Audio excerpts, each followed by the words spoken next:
Good afternoon from Porsche Ocala. I'm Scotty, the Porsche Pro, and we are back after some time. And today we're going to be doing a special treat. Today I'm going to show you how to operate and set up, of course, the 2022 Taycans. Now the Taycans, once again, depending on all my videos that I've done, all depend on the equipment on the car. But for the most part, this one's going to be pretty universal for what you're going to see on the 2022 model years. The 2021 Taycans feature a slightly, ever so slightly different infotainment system, as well as some other little light changes. But for the most part, the operation and setup of the vehicle is going to be about the same. Pretty easy stuff. Now, if you purchase the Taycan through a Porsche dealership, you should have received a My Porsche invitation, and it is vitally important that you get that set up. Now, the My Porsche invitation is essentially going to be an email that says, congratulating you on your new Taycan or even other Porsche model, because this kind of is going to be the universal setup now between all the cars, and is also, of course, going to say, activate your My Porsche car, essentially. Now, when you get that email, you're going to activate it, set up a password. Once again, vitally important to be aware of what email that got sent to. Vitally important that you remember the password you set, and also extremely important that you remember the security code, just for at least a brief period. It's good to have that tucked away somewhere if you have a password manager, also very helpful to have there. Now, if you did not purchase one through a Porsche dealership, maybe you bought one used or something like that, it's no problems. You can set up an account yourself by going online to, essentially, I go to Porsche USA, or even just Google My Porsche login, and you can register for an account. Now, with that process, if you did not buy it through a Porsche, you have to prove ownership of the vehicle. They like at least two different forms, typically an ID, a registration, an insurance card. It's something to prove that you own the car, and then they can activate it for you. Now, the reason why it's so important to get that all set up is that it requires you to log into the vehicle in order to set up the processes. If you're going to have a secondary driver, you can set up the secondary key through your own My Porsche login. It can get some pretty interesting stuff, but it really contains a lot of the features of the car, even features you can purchase after the fact. It's really cool. But it also is going to have you register your credit card for public charging, because you do get, of course, a subscription of free direct charging, which is the fastest charging you're able to do through Electrify America, entirely free. But if you don't set that up through the My Porsche account, they won't let you utilize it. So let's go ahead and get started on the car. Now, I got both sets of keys right here on me right now, and the keys look as you would see with most other Porsches at the time, or at this current time. We have unlock. Of course, the door handles will fold out when the car is unlocked, lock, and of course they'll fold back in. Popping the front trunk, or the frunk as many people are calling them in electric cars, or, well, Porsches have had them for quite some time. And of course, there's a little latch. Now, one thing I always tell people with these cars is to never pop the front trunk with your ring hand. So always do it with a hand with no jewelry or anything on there. The latch is going to be at the bottom over here, and you're going to flick it over to the side, and then you lift it up.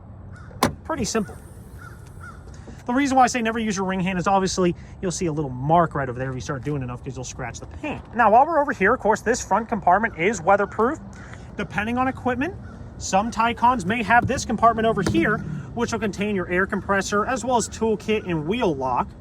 Most of them will contain the wheel lock in this toolkit, but the air compressor can be hit or miss. Over here on the left-hand side, we can see I always call it the goo, but it's essentially just a tire sealant compound. You would hook that up to the air compressor, and you can essentially temporarily patch a hole on a tire. I always say the car comes with roadside assistance for 4 years. Utilize it. Otherwise, in here, you have a nice little bit of storage, no problems at all. Of course, not really much else to talk about. Of course, we do have your windshield wiper fluid right over there, and brake fluid up over there. Now, of course, traditionally, we close that by pushing on the badge. And next thing we're going to do is come over to the trunk. Now, the trunk on the car is something that we are going to discuss quite a bit. We can pop the trunk in several different ways, once again, depending on options on the car and how you have the settings set up. We can kick to open the trunk just by a little vertical kick right over here. This one, I don't believe I have it turned on yet. So we're just going to hit this little button right here. When we come into the trunk, of course, this is your first time coming to the trunk of a Taycan. This bag contains your charger. We're going to open this puppy up. And once again, always apologize for the camera angle. So we can see, of course, we have our cables in there. I'm not going to open that up fully, but you will have the connection for both your level 1 and level 2 chargers. Essentially a standard AC charger, as well as, of course, I always refer to them as dryer outlets. But depending on your region where you're looking at this, I'm not going to refer to it by the United States plug that we have over here. Refer to your local area, what plug that they recommend you using and things like that. Speak to an electrician. Just make sure, of course. Very nice. Nice wide trunk, no problems at all. Of course, the seats do fold down from the back seat themselves, not from the trunk. But we do even have a little grocery hook right over here in case you need to put something you want to hang there. Not much problems. We have our floor mats here.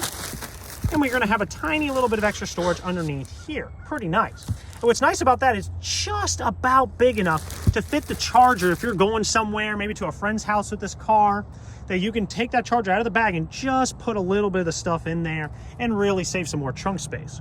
Coming over here, of course, this will fold down the trunk and just close it simply. This button would close the car and then lock it back up again. And we can see the car just locked up because I hit the right side button. Coming over here to the charging ports, because these are very important. On the passenger side, and this could be once again different depending on the region, but it should be pretty standard. On the passenger side, this one has the electronic opener, so I always say wipe the nose on it.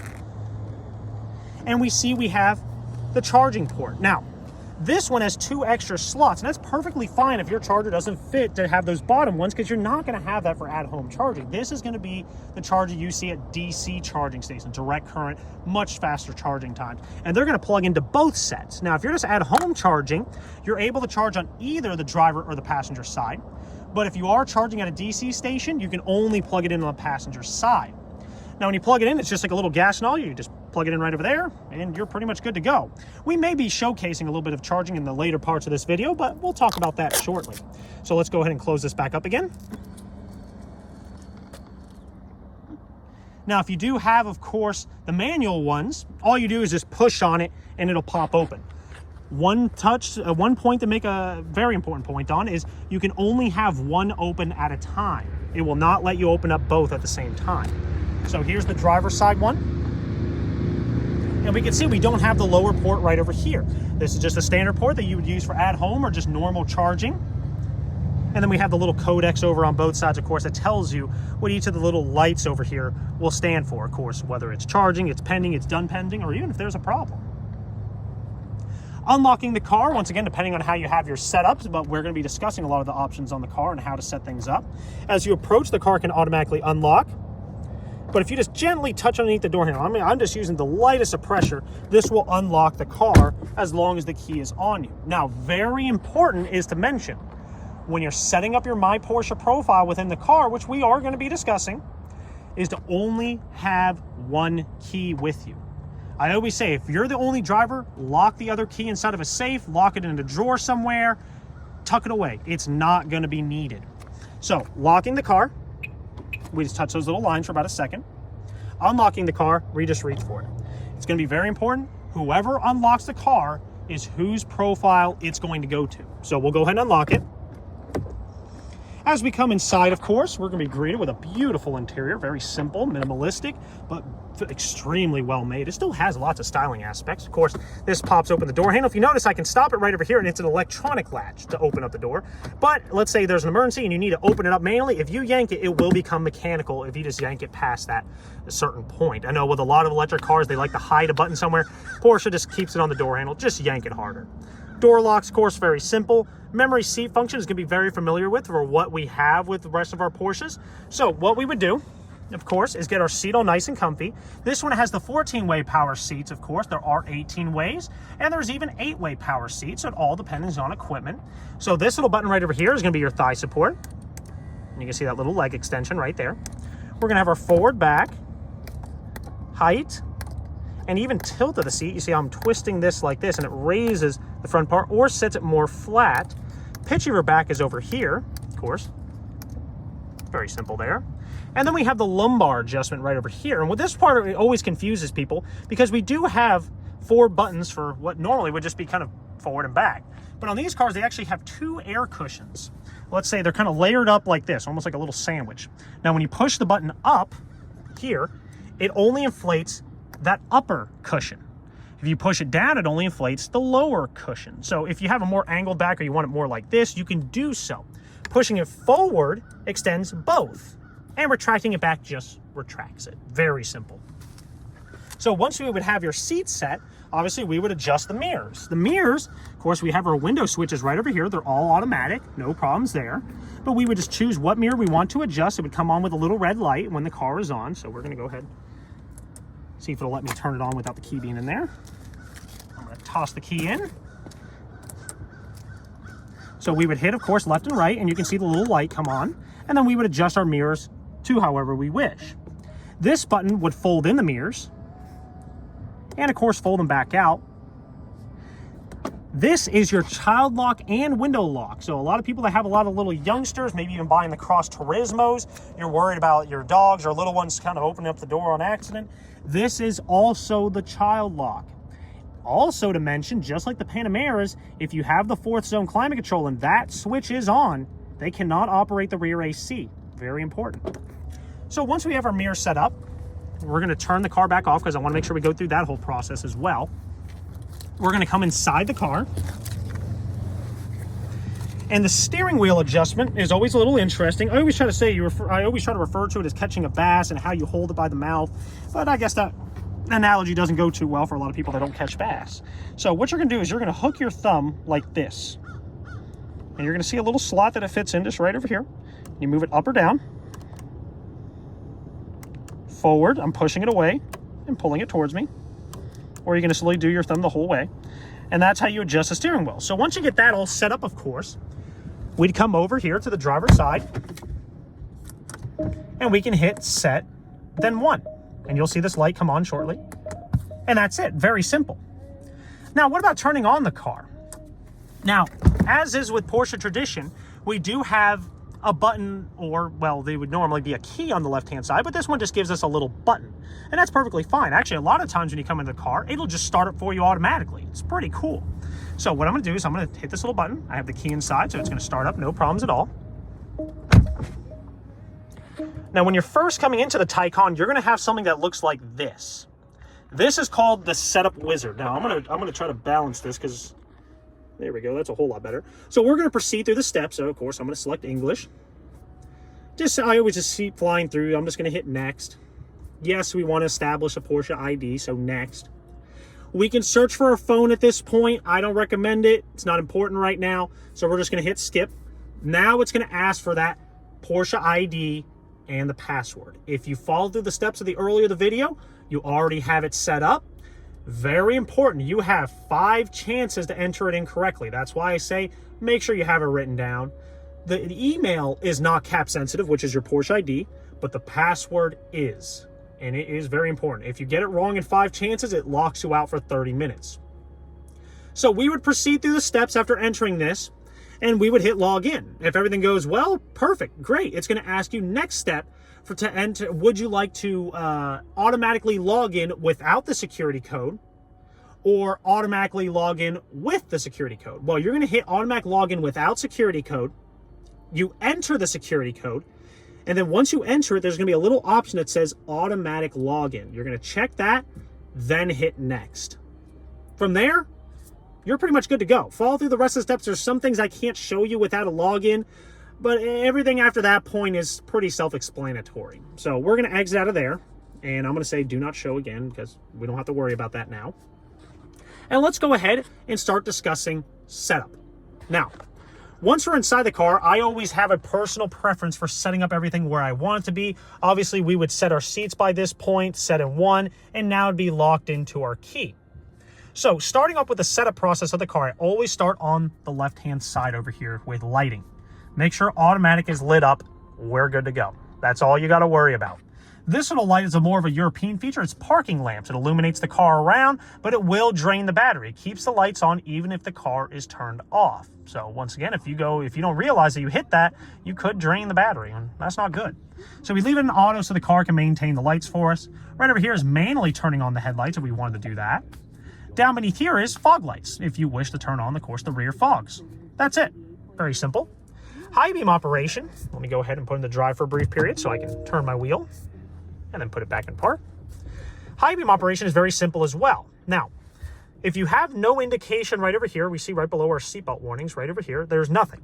But if I push it forward, we'll see automatic, or a little A with a high beam symbol on there. And that's telling us the automatic high beams are now turned on. Once again, depending on equipment, you may not see that. Otherwise, to operate your high beams, you have to do them at night.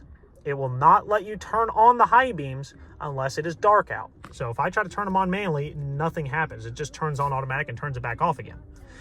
If you pull it towards you, you'll see the blue light, and that's just flashing the high beams. Very simple, just like any other car. Turn signals are turn signals, nothing to explain there, really.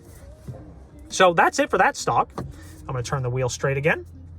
Cruise control is going to be the same as it is on all other Porsches, so I'll turn the wheel a little bit more so we can see that. It's almost exactly the same. Once again, if you have active cruise control, Porsche InnoDrive, things can be slightly different, but it's going to be the same as it is in all other Porsches. This little button right over here turns the system on and off, and you'll have a little indicator right over here in your dash telling you, okay, great, it's on. We can discuss limiter, but right now it's not truly important. It's mainly used for school zones or, high traffic areas with lots of cops, so you have a tendency to get tickets on. You can limit your top speed. Pretty cool. So this system turns it on or off. We'll have the little indicator right over here and the pop-up right over here to let us know the system is on. Now, in order to set the speed, you drive up to whatever speed you wish to set it at, and then you would push the whole stock forward towards the front of the car, and that would set the speed. Very simple. That's all you got to do. You want to go faster? Do the same thing. And it tells you right over here, plus speed / set is that way. That's it. You want to slow down, you pull it towards you, and you can hold it or just tap, tap, tap to, of course, quickly descend. Obviously, cancel is straight down, and that's the same thing as just tapping your foot on the brake like you would have with most other cars, and you can do that too. And if you wanted to resume it, you'd lift it straight up.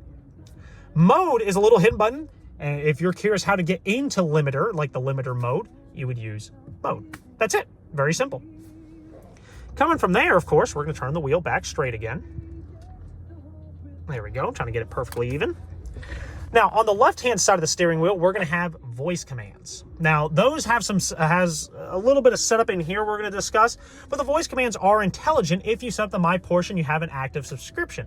Otherwise, they are still very impressive. You can use it to change radio stations, change the AC, find restaurants, find addresses, call somebody, whatever you wish, and just tap it.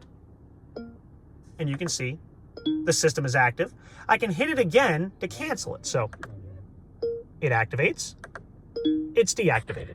You always want to make sure to wait for that little bing before speaking. Very important. Volume for the radio is right here. That's a pretty big. Very simple. Or, of course, if you're on the passenger seat, right over here. And this is on the AC console right over here, so plus and minus. This button is actually programmable. And once again, it's all a matter of preference. Some people have a tendency, if they do have the sports sound, the electric sports sound on the car, to have that programmed to it. We're going to discuss how to program that. There's a couple different ways, but I have a personal way that I prefer to do it to always know what it is. And then we have recuperation. Now, the recuperation in this car is not going to be like some of the other electric cars that are out there. That's the one pedal drive that you see that, well, you just let off the gas or let off the accelerator pedal, and it instantly just starts braking hard. This is a very subtle version. Porsche's idea of recuperation is to make this car just feel like a natural car, like a normal gasoline car. So when you have no indicator, so see we have an indicator here, almost looks like a little recycle battery symbol. When we have no indicator, the car is just going to coast. It literally just feels like it's just going to freewheel. Like you just put the car in neutral and just let it go. And it just coasts and coasts and coasts. And it takes quite a long time to lose speed. But if we hit this little button and see it, the car will gradually lose speed. It feels more like engine braking, like when you downshift a transmission and just let the brake, like kind of the engine's negative load, slowly slow down the car. It's a very natural feeling. And depending on what you see over here, you can actually watch it do so. Now, the main recuperation is actually tied to the brakes. So as you brake, you really won't feel the difference because it's an electric pedal, but the majority of your braking is just done with recuperation. It's pretty cool. So very high recuperation rates through that and more efficiency on longer drives because you're allowed to just coast. But there is a hidden third mode for recuperation, and is if you hold it. And you'll see a little A come up, and that's automatic recuperation. And now what that's going to do is it watches, using the radars and cameras on the car, watches the car in front of you, and sees, okay, well, there's nothing in front of you, so we'll just coast and coast and coast. But if it does detect that the car in front of you, it will start auto recuperation and slowly, gradually slow down the car. Once again, this is not a form of anti-crash. This is just for recuperation. I like it for the sake of consistency to either have it on or off, just for the sake of consistency. Drive it in automatic, be wary of it. It is not an anti-crash system for the car. It's its own way of regenerating. Pretty cool. Now, coming over here to the right-hand side of the steering wheel, we have a very simple button. It's phone. It's going to answer and hang up phone calls for you. Very simple, no problems there. And then we have this little guy. These three buttons all kind of cooperate with each other. So we have this full digital display, and even once again, depending on equipment, you could even have the heads-up display. This one in particular does not, but this is how you're going to customize what you see on each of those sections. So this little highlight, you see this little guy right over here, how it has a little yellow ring? If I hit this button, you're going to see that ring jump. And you see that? Well, depending on where that ring is going to determine, if I spin this wheel, what changes. So right now I'm on navigation, and I'm going to click navigation. Okay, I'm off-road, I have no route going, so no problems. Let's go down to media. And then we have my media right over here. Now what I can do is I can actually push in. I'm pushing in the little wheel, and I can change the stations from here. I still find it easier to use the touch screen on the main system, but you can do so. I'm using the back button to get out of that, and then I'm good. I'm going to hit this button and come over to this side. And once again, what you see over here is all personal preference. I'm just doing what I typically like to have. I like to have the media on the left. You may have, if you have Porsche Dynamic Chassis Control, you may have a couple of other options over here, but assistance systems is going to be a lot of the safety stuff. I typically like to have traffic signs because it gives me a big speed limit of the road that I'm on, which is nice, and then my speedometer with a digital readout right over here in the middle. And G-forces if you're going on the track, but tire info is also important depending on your location. Florida, we don't really have to worry about tire temperatures or pressures as much as northern states do. Course, so we have that right over there, and then we can come over here to this side, and we're going to start getting into some settings that I do want to modify for you to help you out a bit. While we're on this page right over here, we have a lot of different things. We have power meter, map, extended map, and reduced. Now, power meter obviously just shows us a digital readout of the speed that we're going, as well as the recuperation information and energy usage at the top. I'm going to come over here to map, and you're going to see we get a nice map over here. Here's where some settings matter. So I'm going to kind of zoom out a little bit. I'm going to push the button in while I'm on this middle section on the map. Make sure auto zoom is checked. Make sure 3D map is checked. North map is not checked. And turn off always night map. Very important of that, because now we get a little bit better contrast. So if you're driving during the day, you're actually able to see the maps a little better when you turn off always night maps. And at nighttime, it goes back to black, so you don't get that high bit of glare. Pretty cool. Now, I'm just going to spin the wheel again. I'm not pushing it. I'm just spinning the wheel so we can change what we see. And then we have the extended map. This is just preference. This is just making a larger portion of the screen your map, but you do lose a little bit of readouts and other stuff, but it's pretty cool. And the reduce is just very simple. I love this mode because I don't care about seeing a lot of stuff. I know my range.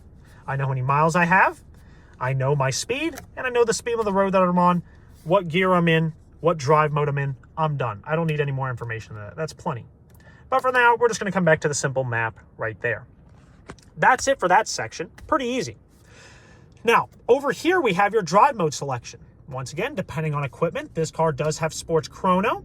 If you do not have sports chrono, all your drive mode selection is mainly done through this system, even a little bit over here sometimes. But if you have this dial over here, I always refer to it as like a Manantino style switch. Whenever you turn the car, you're always in normal mode. And as we saw earlier, we are in normal mode right over there. Pretty cool.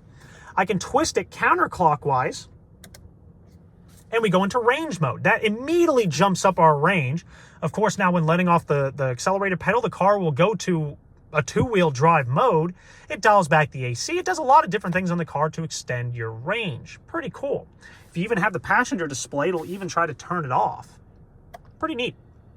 Back in the normal, since this car has dual axle air suspension, it actually adjusts the suspension. Be wary. If you have air suspension and you're in range mode, the car sits extremely low. Watch your ground clearance. It's pretty darn low of a car. We come over into sport mode. Of course, more fun, a little more better acceleration. Throttle response sharpens up, steering gets a little heavier. It stiffens up the suspension. It lowers the car a little bit. It really makes the car drive much more sporty. Faster response from the car, and of course holds the gears a little longer. It's always funny to laugh at that, but of course Porsche's electric cars currently use a 2-speed transmission, so will hold that first gear a little longer. Put in the Sport Plus, once again, if you have Sports Chrono, you'll have Sport Plus. If not, it's perfectly fine. It puts the suspension in the Sport Plus. It lowers the car even further. Now we're at the lowest mode right there. Very low center of gravity on this car. Extreme acceleration, of course. Pretty cool stuff. Now, I'm not going to talk about launch control because it's a dealership. Of course, I can't condone such things on an open road, but the car is very impressive with it. We do also have an individual mode, which we're going to be customizing maybe a little bit later. It's just a customized mode. Maybe you want it in Sport Plus, but with a plush, soft suspension and electric sport sound, you can customize it to do just that. Pretty cool. So that's that little guy right over there. Coming over here to the right-hand side of our gauge cluster, it's a little hard to see. We're going to have our traction control. No real need to ever turn that off. The traction control and stability control in this car is very good, but you press and hold it, it will shut it off. Suspension stiffness, if you wish to personally modify it yourself while on the fly, you can do so. We can see it just entered Sport. Hit it again, it goes into Sport Plus, it lowers the car. Hit it again, it goes back to normal mode, no glow, we're good to go. To the right of that, we have this little button. Not this is just a little screen protector. You can peel it off at any time. This button right over here is to raise the air suspension in case you're going over a large bump. Now, what's really nice, if you have a place that you frequent, obviously, let's say your office or your home and it's a little steeper of a driveway, you hit this button, it's going to raise the car up. I don't know if you can see it. It's raising up pretty good amount. And then it's going to ask you, Smart Lift on the main screen, would you like to save this location? I'm not going to because, well, I don't want it to. But you can save, in theory, I've been told at trainings, an infinite amount of them, and it will remember that spot from then forth. So if you're going through your neighborhood, there's always a speed bump that's really nasty, or you're pulling in your driveway, it will always remember it after you've done it the first time and saved it. Pretty cool. And I can hit it again, it'll lower it. The car will automatically lower itself when you get above a certain speed. And this is another one of those programmable buttons that we're going to be discussing later. I typically like to set that one to the garage door. Very nice and helpful. So we can see the similarities, a little rhombus or a diamond and a little diamond within a diamond. So just to separate the two. How to put the car into drive. Very important, of course. It's located, and it's hard to see. It's located right on the right-hand side below your gauge cluster. So all you have to do is put your foot in the brake and flick it straight down, and the car goes into drive. And we'll have two little indicators. So this one is now there. Flick it all the way straight up. People have a tendency to stop at that first tick. You see how it stops right there? Keep going. That puts it into reverse, and our camera systems come up. And then, of course, if you're going through a car wash, it's important to know how to put it in neutral. Well, it's a little tricky depending on what drive you're in. So if we're in drive now, we can see little D. We just lift it up one tick, and you'll see it go into neutral, and then you can be pulled through the car wash.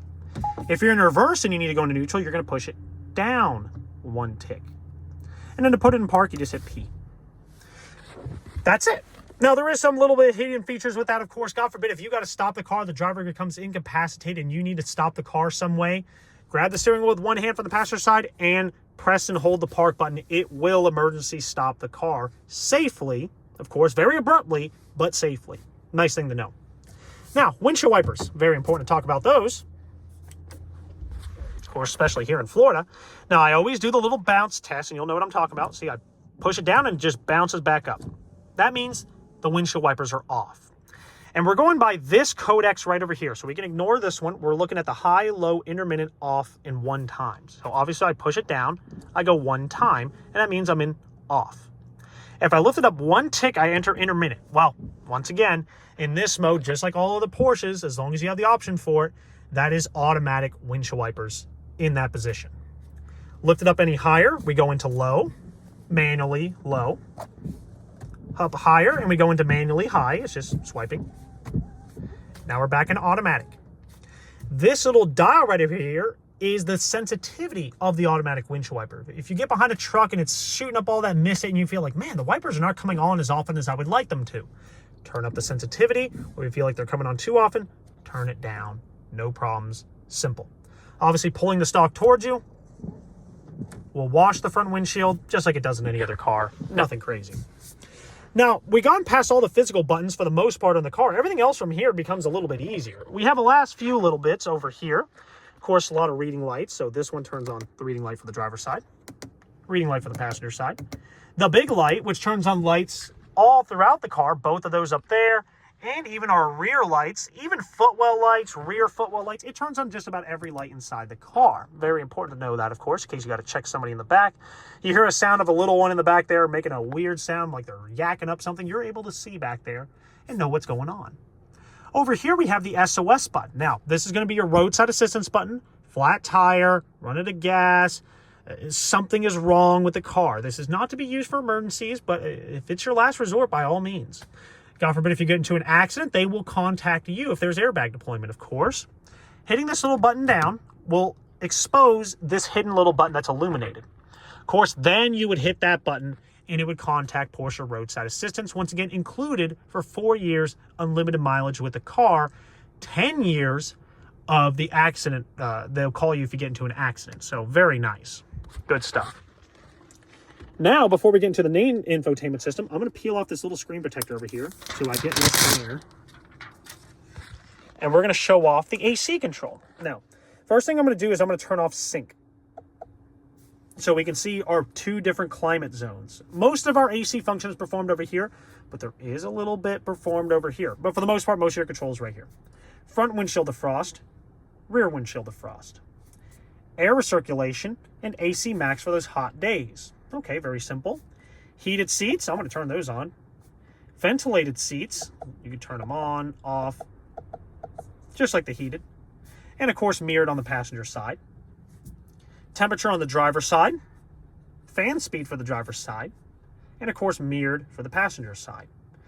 Now, if I hit sync, which matches the passenger side to the driver's side, whatever they have. So if I have this at 68 degrees and I hit sync, you can see they now just become 1. It's pretty much just syncs up everything.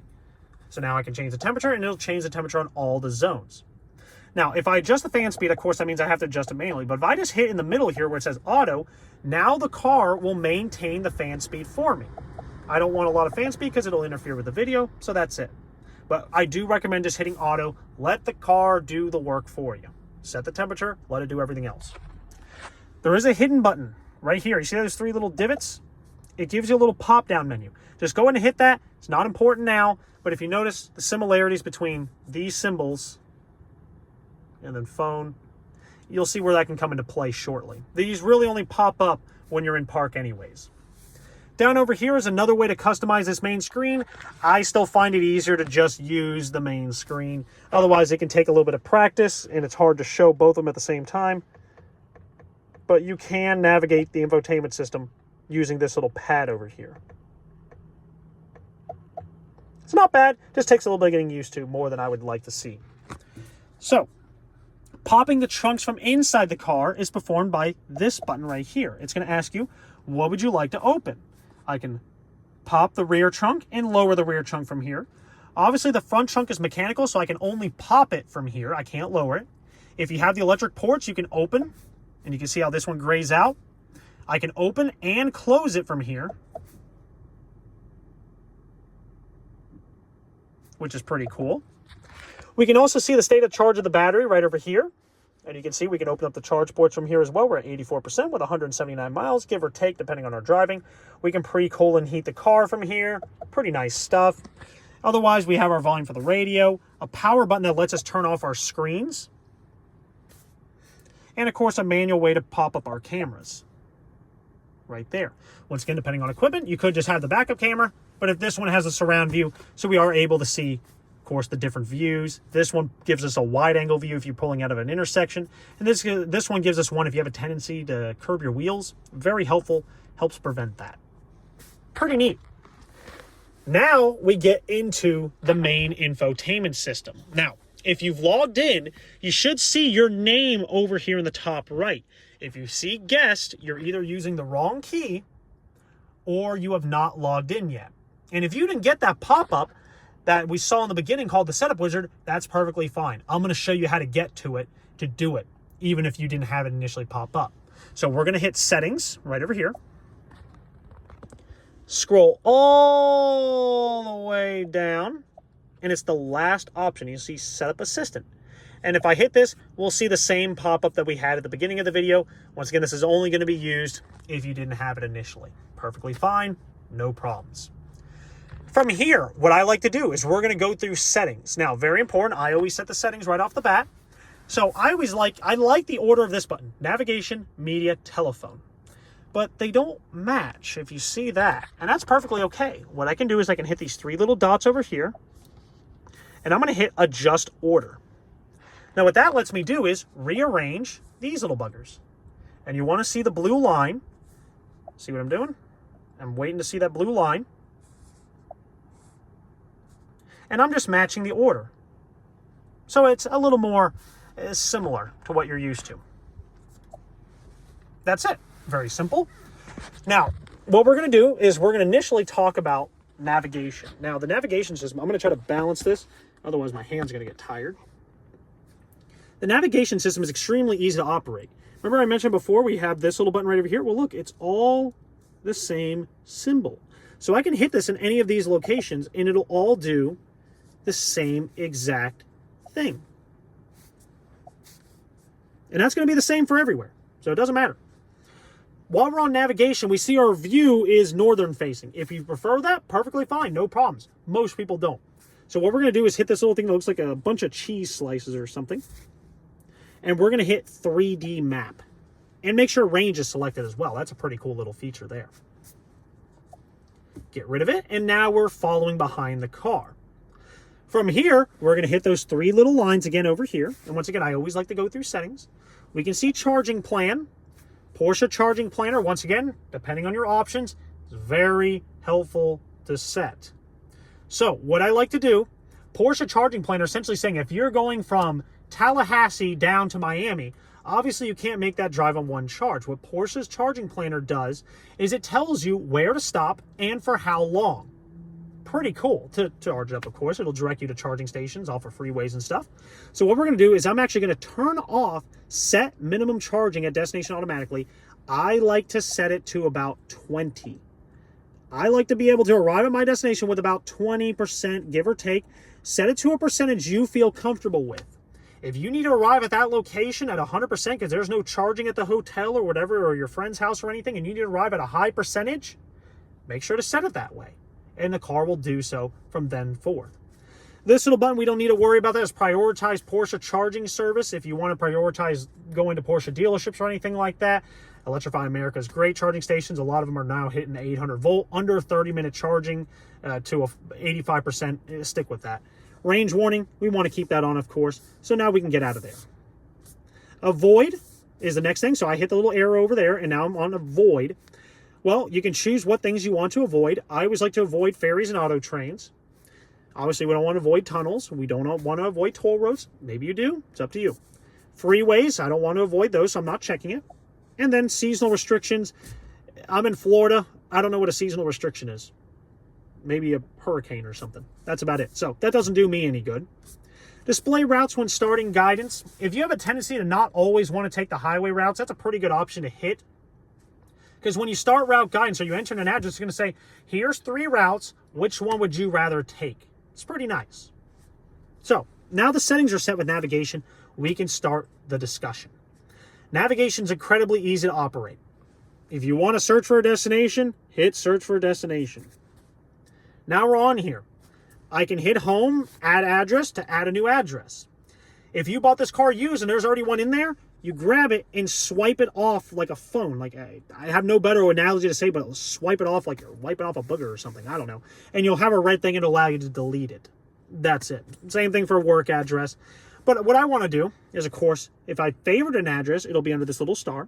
If I'm looking for charging stations, I can tap that one. That looks almost like a little gas pump, but it's a charging station. I can see all the local ones and even their charging rates. So we can see Bushnell. This one just opened up at Green Lots, which is pretty cool, exciting to see. Looks like we got a couple of them over there. Pretty neat. Parking, restaurants, that's it. Well, to me, that's not important because I just rather enter in an address. Well, to do that, I can just come over here to search and just type in what I want. So if I want, let's do the dealership.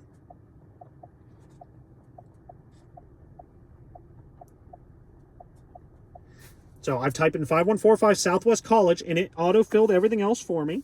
So I'm going to type in, I'm going to touch that. The route is being calculated.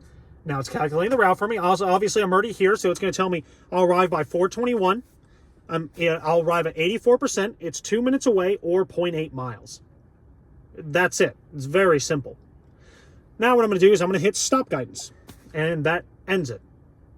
That is literally the extent, essentially, of navigation.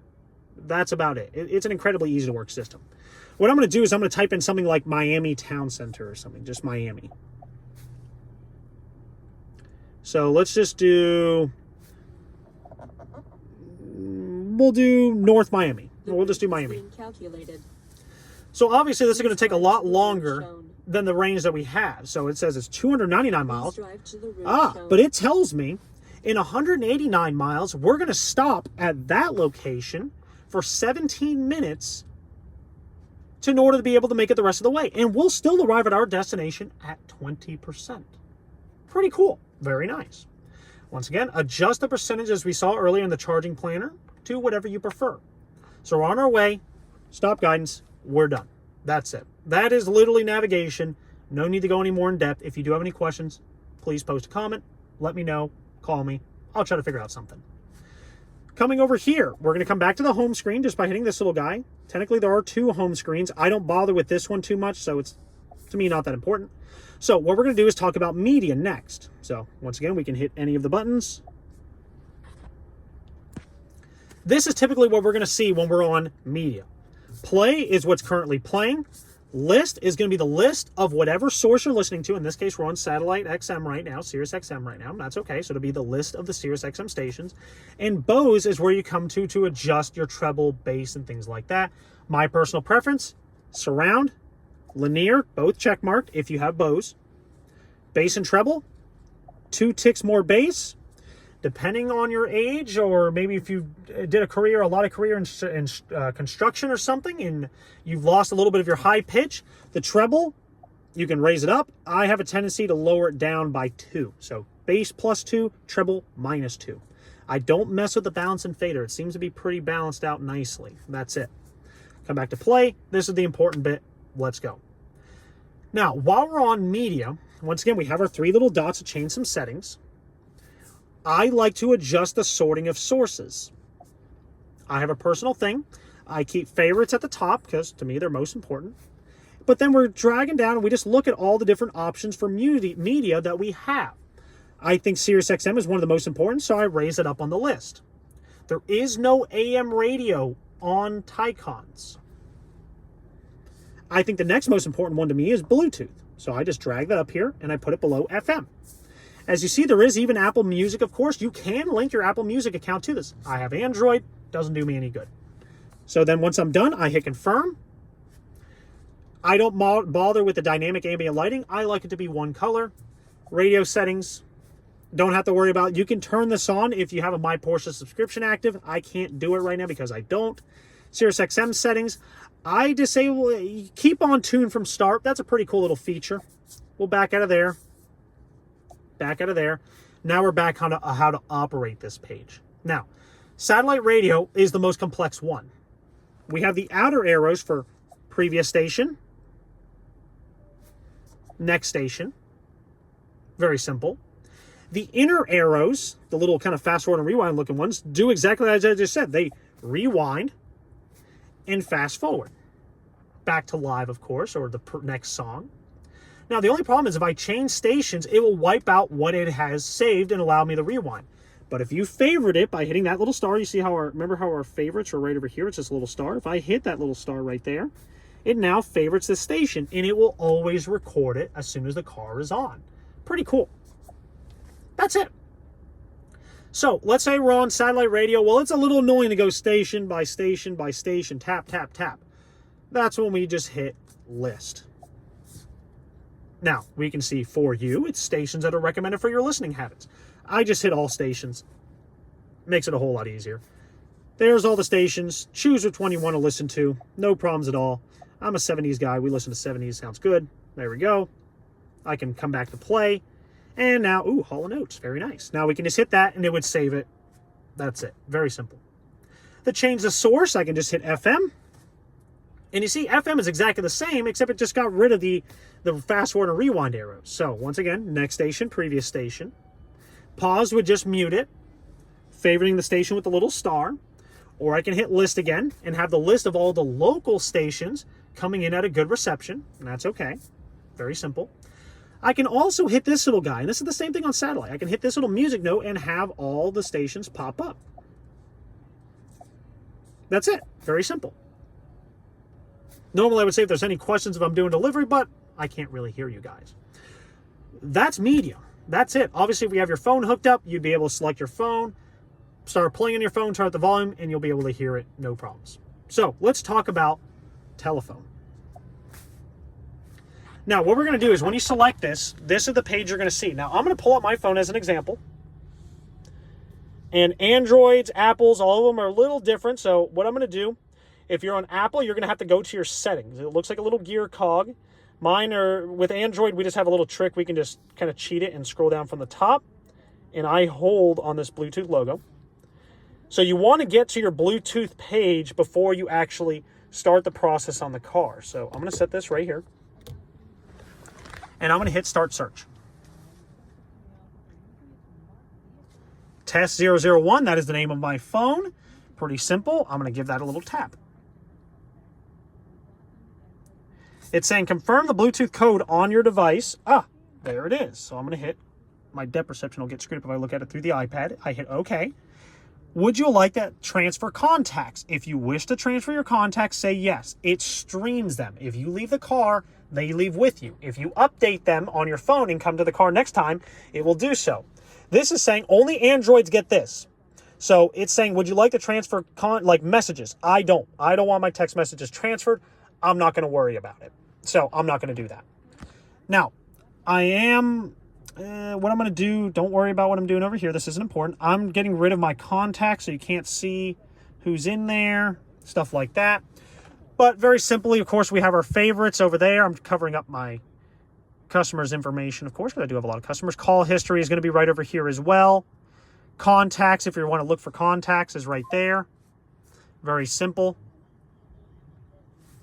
That's it. Contacts are going to be your contacts. Call history, calls you made or missed. Keypad is keypad. That's about it. Now, I'm turning off Bluetooth because I don't want to receive a call while I'm going over here, but that's it. So, I turned off Bluetooth. Now we're disconnected. There is Apple CarPlay on the car.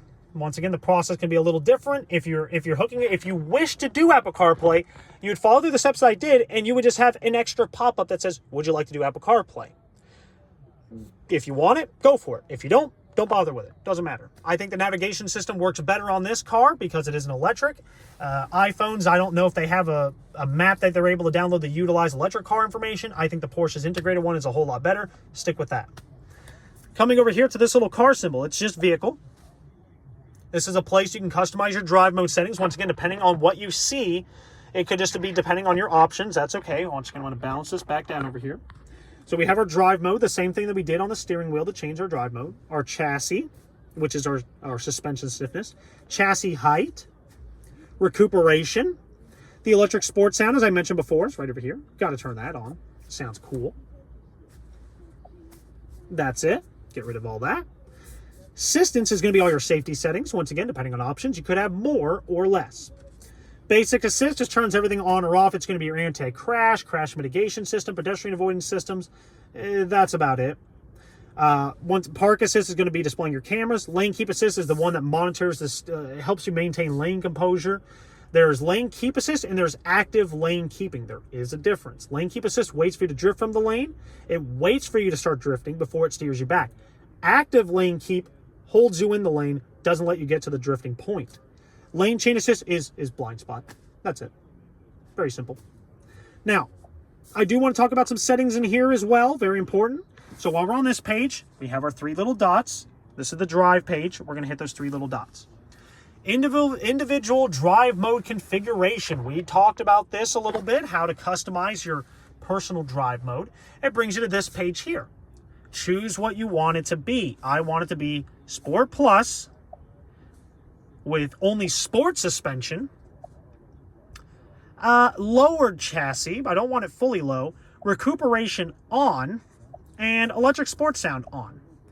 I'm actually going to set the chassis to normal. So I want to be Sport Plus with everything else kind of comfy, but sound cool. I can back out of that, and now it's saved. Drive brain modes configuration. Important to come in here. I come over here and set the maximum speed to about 80. So that means you can travel on the highways and still do a little acceleration while in eco mode, and it won't try to fight you on it. Air conditioning, keep it on eco mode, of course. That's about it. Vehicle settings, we're not going to worry about that right now. We're going to do that in a different location. So that's at the settings there. Coming over here to assistance, we're going to do the settings again. So hit our 3 little dots. I'm going to set this right here. Assistance system settings, once again, depending on what you see, it could be something different. Park assist, we can adjust the volumes. We want it to be automatic and the volume to be regular. We're keeping that. Warning and brake assist, collision warning, regular. If you have a tendency to maybe not drive the best and your insurance rates are a little higher, maybe you want to set this to early. That's it. Adaptive speed limiter, obey detected speed limit signs. We can do that if you wish. Not really important right now. Lane departure warning. I like to set this to low. That's about it. Once again, it's personal preference. This is when the lane keep assist fights you back a little bit, when it'll actually kick in. Lane change assist is blind spot. I'm in Florida. We turn this up to high because just to help fight the sun. I'm scrolling. Traffic sign recognition. I don't turn on alert when speed limits. Once again, if you have a tendency to have a heavy foot, maybe you want to. And then you can actually have it set to warn you when you get 5 above or 3 above. That's it. Personal speed limits is going to be, I don't want to go above 85 miles an hour. It'll beep at you whenever you do so to make sure to tell you, hey, you're going a little fast. Exterior lights. This one, of course, has the automatic high beam option, so it allows us to turn that on or off. I want it, so I'm going to keep that on. And I'm backing out of all that. That's it there. Trip computer is, lo and behold, trip computers. But we do have charging settings. We do want to modify this while we're here. Charging settings. Now we're on overview. Okay, perfectly fine. System is not connected. That's okay. But what I want to do is, while we're on this page, hugely important, hugely, for 21s and 22 Taycans, most of you have a feature called plug-in charge, which, when you go to a public charging station, you used to have to go on your phone app for My Porsche, go onto the map, go to the charger on the map, say that I'm here once your car is plugged in, and then it would release it and start charging it. With this, all you got to do is hit those 3 little dots and activate plug-in charge. Back out of there. And now whenever you plug into those stations, it grabs your information automatically. So you just plug it in and you're good. That's it. You give it about 10 seconds, it'll start charging the car. Timers and profiles are always, I always thought was a little backwards. Timers allow you to say, I want the car to charge only up to a certain percentage. A lot of people that have had electric cars for a long time know you're really only supposed to be charging between 15 and 85%. You shouldn't really charge to 100% unless you truly need it to prolong the life of the battery. This allows you to do so. This also allows you to set pre-cooling and heating to 72 degrees, and of course set departure times and things like that. That's it. Profiles allows you to do, you can see right over here, to charge to a minimum, optimize charging, set preferred charging times. I always say you use this one if you live in a big city and they charge you extra for charging your car between like noon and 5 o'clock. You can have it that the car only charges between 3 and 4, 3 to 7 in the morning, so you pay a little less. Pre-cooling and heating. This is a pretty cool one. This is saying pre-cool and heat with remote unlocking. It's essentially remote engine start. So as soon as you unlock the car, it'll start cooling it off or heating it up for you. And you can set the parameters. Do you want it to be what temperature and in what zones? So if you have little ones, maybe you want to set for front and rear, or just driver and passenger, or just the driver, whatever you want to do. So we're going to get out of there. That's about it there. That's about it for the driving settings. So now we're going to keep going. We're almost done, I promise. Because most of this other stuff, we don't really need to modify. We're going to touch up on some settings, displays. I'm going to go a little quickly through this because there's just a lot of button pressing. That's about it. Center display, I come through everything. Touch tone setting, regular, brightness, 0, perfectly fine. Center console operation panel, 0, regular, regular, regular. Instrument cluster, you can customize it whatever you want. I think it's perfectly fine. There's no need to. If you have the heads-up display, the option for adjusting the height and brightness will be on this page itself. Additional instrument is going to be in here, which is that guy. Very simple. We can have it show the clock or just be always stuck at 0. Illumination, I always like to have that so it does have a little glow to it. Makes it look fancier. Voice control. If you've set up My Porsche, you're going to have one more option over here that we will need to activate. And it's going to say online voice recognition or something like that. Turn that on. Otherwise, I only turn on these two. I don't like activating by saying, hey, Porsche, because anytime you start talking about your Porsche inside of your Porsche, it will try to activate voice commands. I'm not a fan of that. It can get a little aggravating sometimes. Once again, personal preference. Some people do like it. Audio, typically nothing we need to adjust in there because we've already done it. Don't worry about any of this. Bose, we've already adjusted this when we were in the media settings. Navigation, we've already adjusted all this. No need to mess with it. Notification center. This one's a big one. Turn off notification sound. They can get aggravating. Vehicle notification received. I come in here. You do receive updates to this car's infotainment system. When you first log in, it's probably going to give you like 3 pop-ups saying, hey, there's an update available. Install it. Come in here. And I turn off updates. I turn off the notification for it because it does drive me nuts sometimes getting the constant beeping and alerts. From there, phone, nothing we need to mess with really on... Oh, I scrolled down too far. Nothing we really need to mess with on phone. If you're wanting to delete your Porsche account, maybe you're trading it in, you'll go in there. Privacy and Porsche Connect. When you come in here, you want to make sure privacy mode is deactivated. Inactive. Turn that off. Otherwise, your phone app will not allow you to do remote functions and, frankly, a lot of other stuff. So, turn that off. Very important. Vehicle. Lots of other things. Shortcut buttons. Remember our shortcut buttons? Steering wheel button. I'm going to set it to. This one has electric sport sound. I either like to set it to change source, which changes between FM, AM, satellite, Bluetooth. And that's this little diamond button on the steering wheel. Very simple. Or I set it to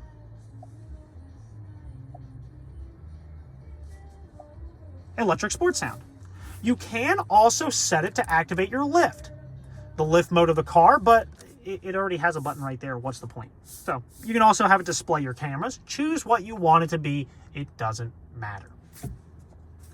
Instrument cluster button, which is this diamond one. I set it to garage door, which is going to be all the way at the bottom. It always is right there.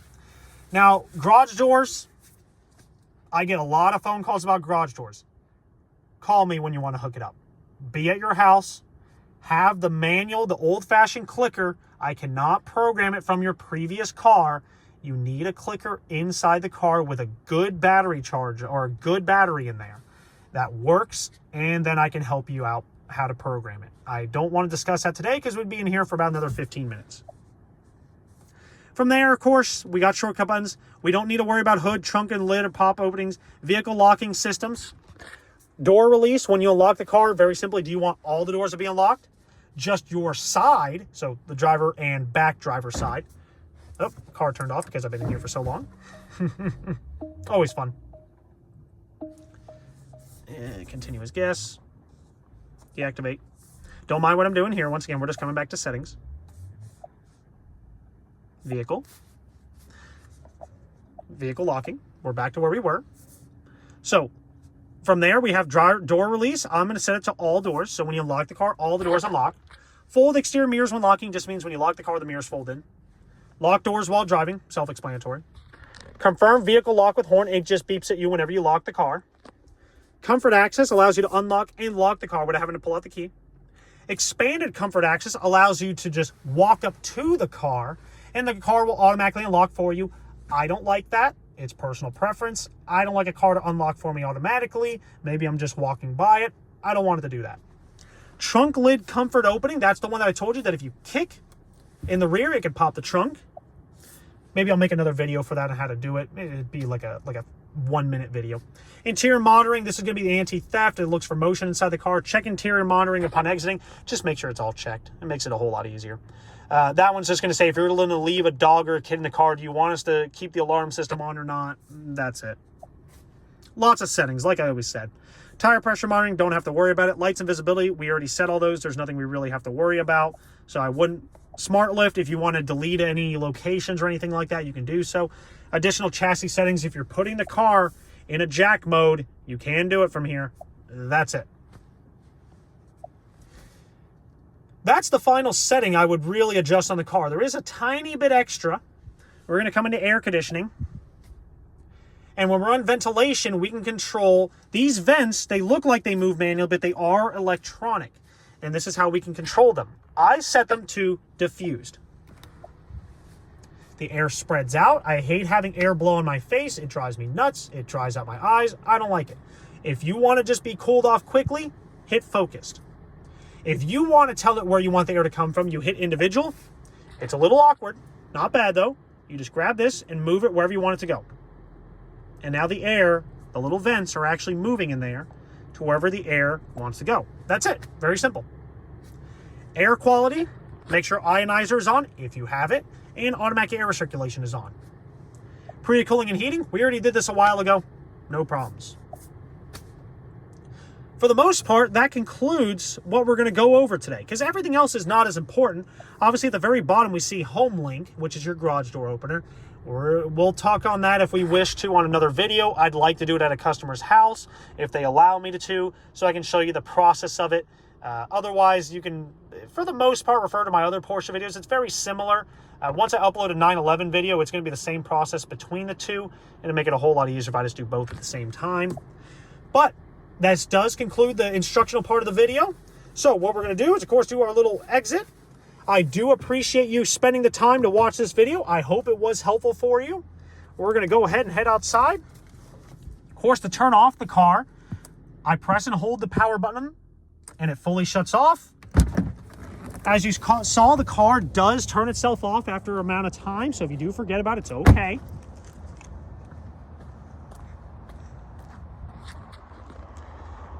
But if you do have any questions about Taycans or any other Porsche car in the Porsche model lineup, I prefer to keep it modern just so at least I'm able to do a video on them for you. Please feel free to contact me. Other than that, thank you for tuning in. Have a great day.